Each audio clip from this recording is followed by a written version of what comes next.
Hi అండి, good morning. ఈరోజు నేను మీకు ఒక చిన్న స్టోరీ చెప్దామని వచ్చాను. స్టోరీ అంటే స్వామి వివేకానంద చిన్నతనంలో జరిగినటువంటి ఒక చిన్న ఇన్సిడెంట్ గురించి. సో ఇది నేను ఒక బుక్లో చదివాను. సో దాన్ని మీతోటే షేర్ చేసుకుంటాను. సో స్వామి వివేకానంద చిన్నతనంలో స్కూల్కి వెళ్తూ ఉంటాడనమాట. అయితే ఒకరోజు స్కూల్లో వాళ్ళ మాస్టర్ క్లాస్ రూమ్లో ఒక చిన్న క్వశ్చన్ అడుగుతాడు స్వామి వివేకానందని. అయితే స్వామి వివేకానంద దానికి ఆన్సర్ చేస్తారు. అయితే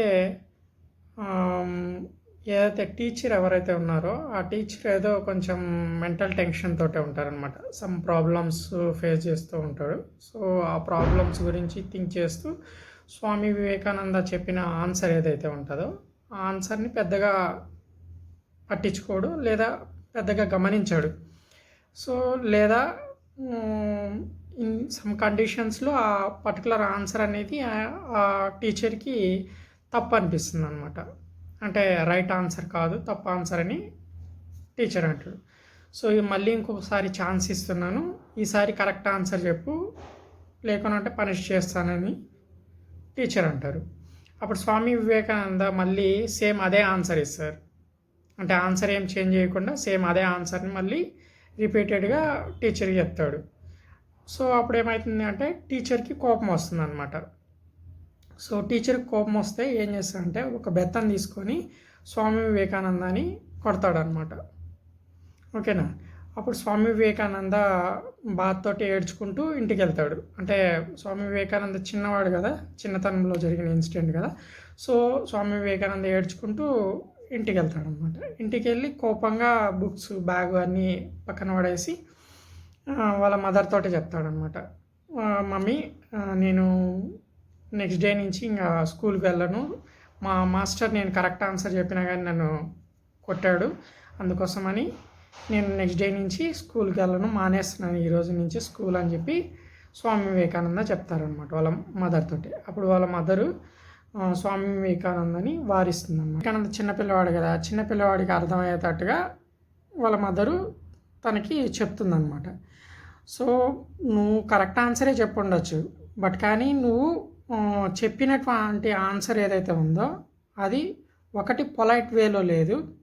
రెండోది ఏంటంటే ఏదైతే నువ్వు ఆన్సర్ చేసావో ఆన్సర్ చేసినప్పుడు ఆ పర్టికులర్ టీచర్ ఎవరైతే ఉన్నారో ఆ టీచర్కి అది రాంగ్ అనిపించింది అయి ఉండొచ్చు. లేదా చూడు వివేక, నువ్వు కరెక్ట్ ఆన్సరే చెప్పుండొచ్చు, ఓకేనా, కానీ మీ టీచర్ నిన్ను పనిష్ చేశాడు అంటున్నావు, ఓకేనా. ఓకే, నువ్వు సరైన ఆన్సర్ ఇచ్చామనుకుందాం, ఓకేనా. వయసులో నీకంటే పెద్దవారు, ఓకేనా.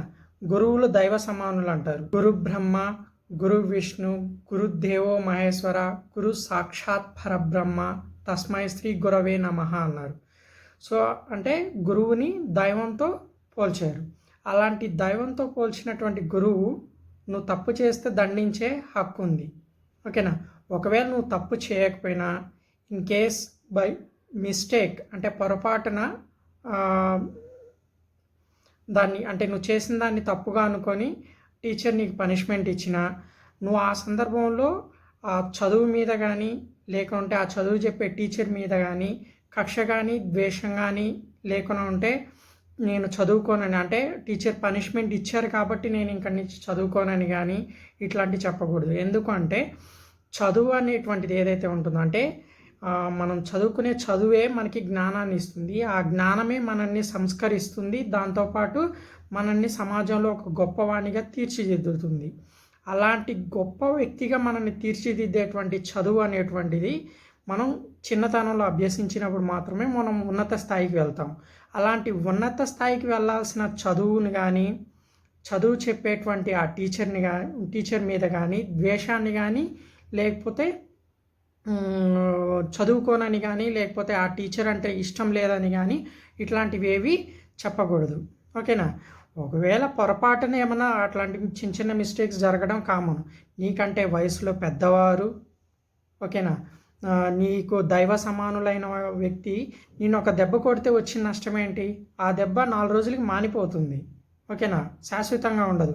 బట్ కానీ నువ్వు ఇప్పుడు స్కూల్కి వెళ్ళకుండా మంచి సంస్కారాన్ని మంచి జ్ఞానాన్ని సంపాదించకపోతే అప్పుడు జీవితంలో నీకు తగిలేటువంటి దెబ్బ నిన్ను జీవితాంతం నిన్ను బాధిస్తూనే ఉంటుంది. దాంతో పోలిస్తే ఇది పెద్ద దెబ్బ ఏం కాదు కదా.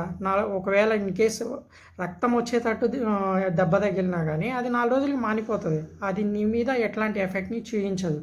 కాబట్టి చదువు అనేటువంటిది ఏదైతే ఉందో ఆ చదువుకోవడం వల్లే మనకి జ్ఞానం వస్తుంది. ఆ జ్ఞానాన్ని మనం సంపాదించడానికే స్కూల్కి వెళ్తున్నాం.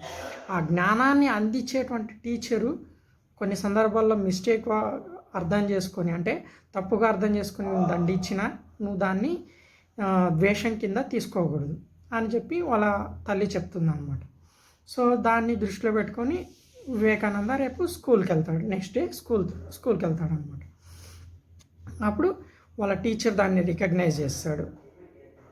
ఓకేనా. సో అంటే నేను నిన్న చేసిన మిస్టేక్ ఏంటి అనేటువంటిది వాళ్ళ టీచరు నిన్న చేసినటువంటి మిస్టేక్ ఏంటనేది రికగ్నైజ్ చేస్తాడు. అప్పుడు స్వామి వివేకానంద దగ్గరికి వచ్చి, సారీ వివేక, నిన్న జరిగిన దానికి నేను చాలా బాధపడుతున్నాను.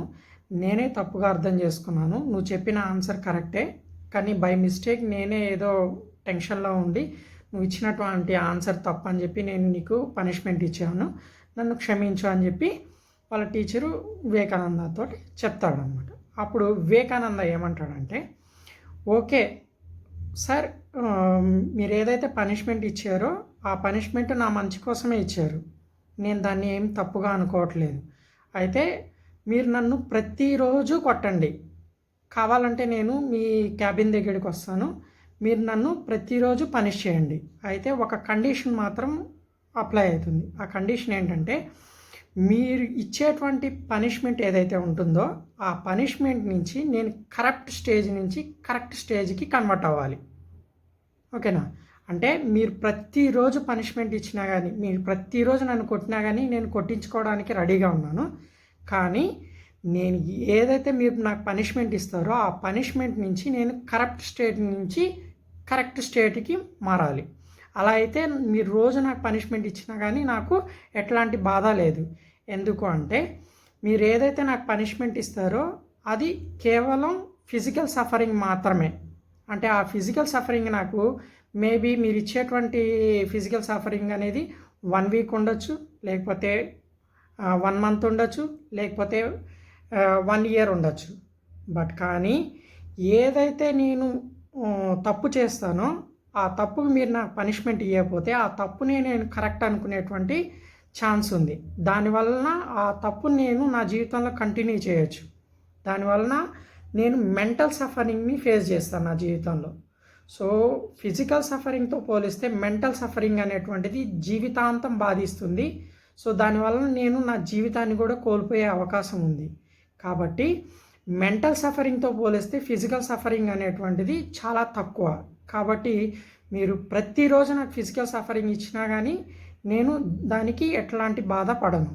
కానీ మీరు ఇచ్చేటువంటి ఫిజికల్ సఫరింగ్ ఏదైతే ఉందో ఆ ఫిజికల్ సఫరింగ్ నుంచి నా తప్పుని నేను తెలుసుకొని ఆ తప్పుని మళ్ళీ నేను రిపీట్ చేయకుండా నా జీవితంలో ఒక మంచి ఉన్నత స్థాయికి ఎదగడానికి ఆ పనిష్మెంట్ అనేది నాకు ఉపయోగపడే పని అయితే మీరు రోజు నాకు పనిష్మెంట్ ఇచ్చినా కానీ నాకు ఆనందమే సార్ అని చెప్పి వివేకానంద తన టీచర్ తోటే చెప్పారనమాట.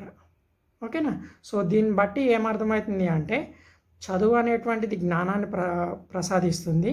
ఆ చదువు చెప్పే వ్యక్తి ఎవరైతే ఉన్నారో ఆ వ్యక్తే మీకు జ్ఞానాన్ని ప్రసాదిస్తారు. కాబట్టి చదువు పట్ల, ఆ చదువు చెప్పేటువంటి ఆ గురువు పట్ల మంచి అభిప్రాయంతో కలిగి ఉండాలి, రెస్పెక్టబుల్గా ఉండాలి. ఆ వ్యక్తిని మంచిగా పూజనీయులుగా భావించి మనం రెస్పెక్టబుల్గా చూడాలి.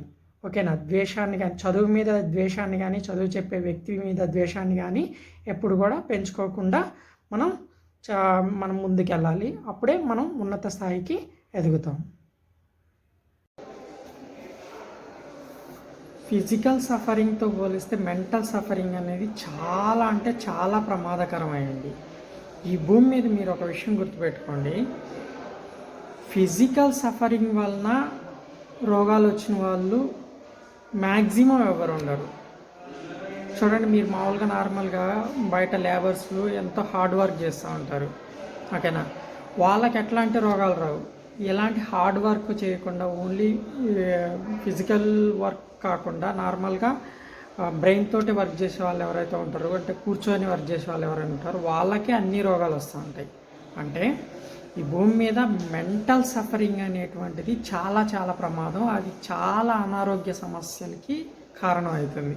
అంటే ఫిజికల్ సఫరింగ్ వలన చెడిపోయిన వాళ్ళు ఎవ్వరూ ఉండరు ఈ భూమి మీద. మెంటల్ సఫరింగ్ వల్ల చెడిపోయే వాళ్ళు మాత్రం చాలామంది ఉంటారు. కాబట్టి గుర్తుపెట్టుకోని విషయం.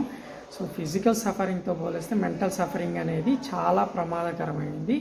ఆ మెంటల్ సఫరింగ్ అనేది మనకు ఉండకుండా ఉండాలి అంటే మనకి జ్ఞానంతో పాటు మంచి సంస్కారం కూడా అలవాటు అవ్వాలి.